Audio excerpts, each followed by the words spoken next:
Grace and peace, St. Luke's. A couple of things. The first is that there was a very good and well-attended meeting before the liturgy this past Sunday with Bishop Yehael Curry of the Metropolitan Chicago Synod and Pastor Sally Hansen. At that meeting, Bishop Curry shared with us the different systems involved in a process like this. Pastor Sally shared that she is still in the midst of her healing journey and expressed her gratitude to St. Luke's for our patience and generosity, and indicated that she had us in her heart as she is willing to resign so that we can move on and she can continue her healing journey.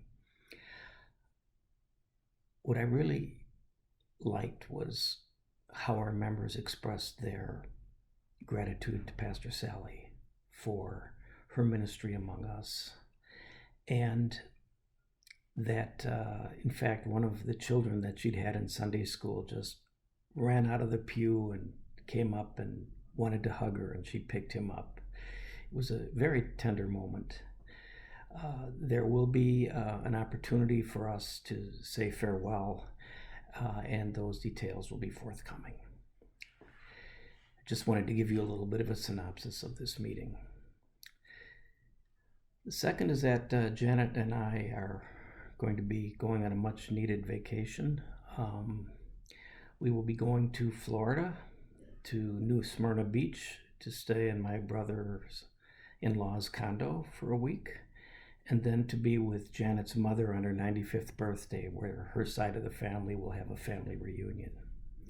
I expect to be back before the annual meeting and look forward to seeing you all then. Finally, I want to just introduce us to some of the characters that this cycle of lessons gives us for this Lenten season.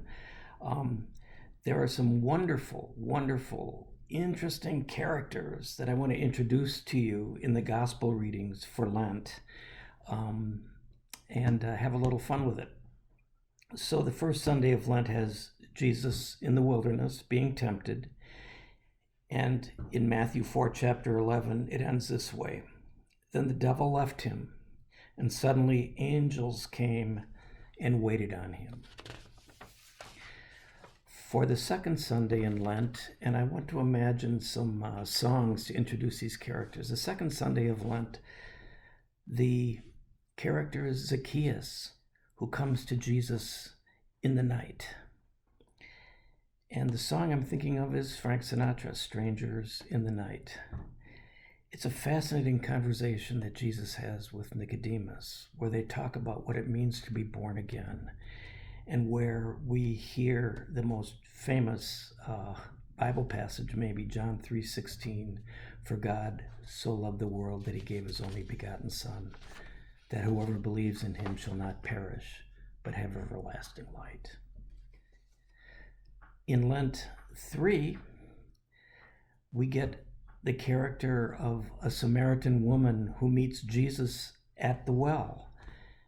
And the song that I have in my mind for that is Simon and Garfunkel, Bridge Over Troubled Water.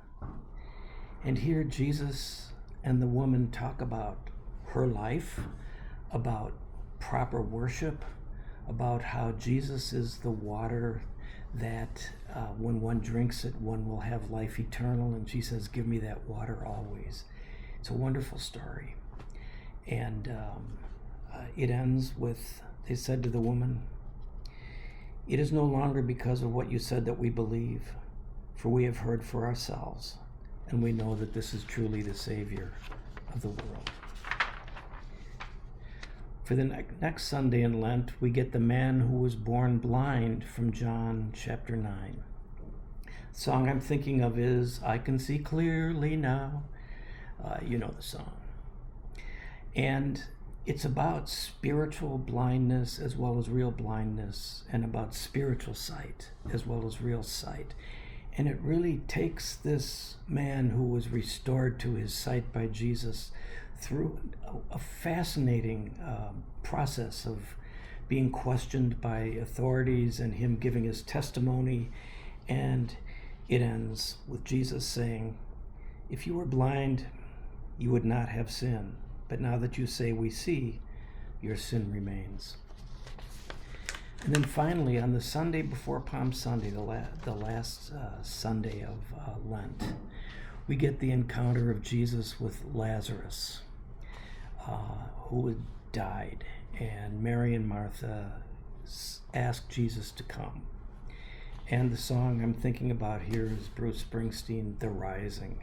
And indeed, we get a story of Jesus rising Lazarus from the dead. And the words that especially touch me in this passage are where he says to the people, "Unbind him and let him go."